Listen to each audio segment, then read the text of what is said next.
From the Opopco Studios in Oklahoma City, this is an OSU update with Kyle Fredrickson. I'm Jenny Carlson. Kyle, obviously a lot of fallout after the Tyreek Hill situation on Thursday night. Late, he's arrested on a complaint of domestic abuse by Friday night. He's been dismissed from the OSU football team by Mike Gundy, Mike Holder, Burns Hargis, all involved with that. What are you hearing? What's sort of the fallout at this point about this whole situation? Yeah, it's a little bit of an interesting situation when you even compare it to what's happened already this year. Before the season begins, Devin Thomas gets arrested on some pretty serious charges, shooting with intent to kill, allegedly a drug deal that had gone wrong. And immediately after that situation, Mike Gundy didn't pull the trigger and say, this guy's dismissed from our team. He let the legal process kind of work its way out and then eventually kind of stopped answering questions about it. He was off the team and that was it. But in a case like this, when we talk about the buzz surrounding this situation, across the board, Mike Gundy has really gotten a vote of confidence from fans that I've spoken with over social media who have emailed in, just seeing what people are saying about the situation. And it really comes as no surprise, especially in the climate that we're in right now, not only with some of the issues that domestic violence has taken in football, but just violence in general, what's happening in Ferguson, what's happening in New York. It just seems like any violent crime that's been happening lately has been under the microscope, and it's a situation where clearly OSU's lawyers took a look at the same police reports and the probable cause affidavit that we saw. They read the same testimony, likely spoke to Hill to really get the full picture, and it probably just made sense in their mind to cut ties because looking down the road, it doesn't look all that promising that Hill could be a Cowboy again. Well, and as we wrote and have talked about, we're not assigning guilt or innocence, and I don't think that they were either. Right. But as you say,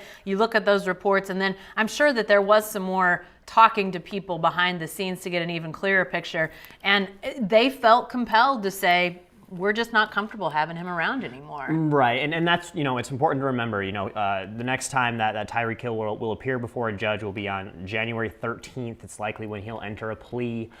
When he was in Stillwater during his arraignment, his grandmother who raised him, Virginia, was there with him in court, so he had that family presence, probably aided in bonding him out as well. But you're right, this is just a situation where OSU isn't in a position to take any chances, and no matter how well Tyreek Hill performed on the football field, when something like this happens, I think it adjusts everyone's priorities a little bit. Well, and you mentioned his impact on the field, and I think everybody that watched the Cowboys this year could see, whether he had the ball in his hands or not, he was impacting the game because of the interest that he drew from defenses and coverage units and all that sort of thing. Now the question becomes, how do they make up for his absence in this bowl game and next season? Obviously immediate needs versus long-term, but definitely a need that they're going to have to fill. Right. Tyreek Hill, we've talked about it in here and it's been written about before, never really found his niche on offense necessarily. He was a jack of all trades, but between running the ball, catching the ball, and on returns, he touched it about 16 times. Mm-hmm. Between one guy, a lot of different ways, the Cowboys are going to need multiple different players to step into that role and fill that production. So at the running back slot, it gets even tougher for the Cowboys now, as we learned last night that Ronald Jones, the top-rated recruit in the 2015 class, announced on Twitter that he's reopening his recruitment. It doesn't necessarily shut the door on the Cowboys' chances, but definitely isn't good, being that Jones is a guy who had committed in the spring and his, from everything that we heard, was very locked in with the Cowboys. Goes on a couple recruiting trips, and it seems he's changed his mind. So he's likely out of the picture at this point, but the Cowboys return Rennie Childs next year. He's a sophomore. He'll come back with the most experience of anyone within that running back group heading into the year. Sione Palele, as a freshman from Louisiana, who reportedly is a real quick guy, runs a very quick 40 time. Now that once he's out of his redshirt season next year, he figures to also enter the mix. There's probably a few other Cowboys that the OSU is targeting as future running backs as well that could also fill some holes.